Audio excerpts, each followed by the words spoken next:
నేడు కీర్తిశేషులు బిఆర్ అంబేద్కర్ గారి 133వ జయంతి. ఈ ఉత్సవాన్ని ఇక్కడ మనమంతా జరుపుకుంటూ ఉన్నాం.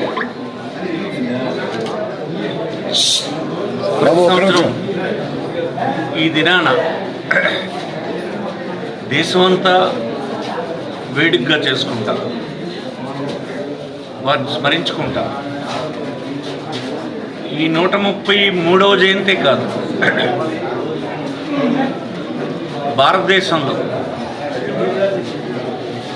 అంబేద్కర్ గారిని ఎప్పటికీ స్మరించుకోవాల్సినటువంటి అవసరం ఉందని ఈ సందర్భంగా మనం చేస్తున్నాం. ఇలాంటి మహనీయులు వారు నిర్వహించినటువంటి పాత్ర ముఖ్యంగా ఈ దేశానికి రాజ్యాంగ కమిటీకి అధ్యక్షులుగా ఒక గొప్ప రాజ్యాంగాన్ని రూపొందించారు. ఇది ఉదాహరణకు ప్రపంచంలో అనేక దేశాలకు రాజ్యాంగాలు ఆయా దేశాల్లో రాసుకున్నారు.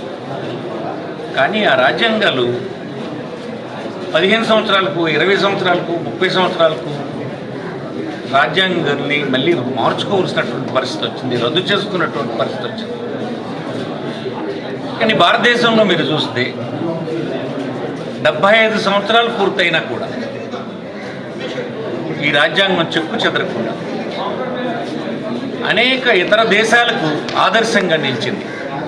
దానికి కారణం ఈ దేశ పరిస్థితులను పూర్తిగా అధ్యయనం చేసి ఇక్కడున్నటువంటి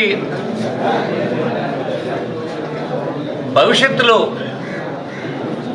దేశ ప్రజలందరూ సమసమానమైనటువంటి జీవనాన్ని కొనసాగించడానికి ఎలాంటి ఏర్పాటు ఉండాలి, ప్రాంతాల మధ్యన వ్యత్యాసాలు తగ్గడానికి ఎలాంటి ఏర్పాటు ఉండాలి, రాజ్యాంగం పౌరులు స్వేచ్ఛగా జీవించడానికి అవసరమైనటువంటి అన్ని ఏర్పాట్లు ఈ రాజ్యాంగంలో పొందుపరచబడ్డాయి. కాబట్టి ఇది ఇప్పటికీ ఇంకెప్పటికీ స్థిరంగా ఉండేటువంటి రాజ్యాంగం.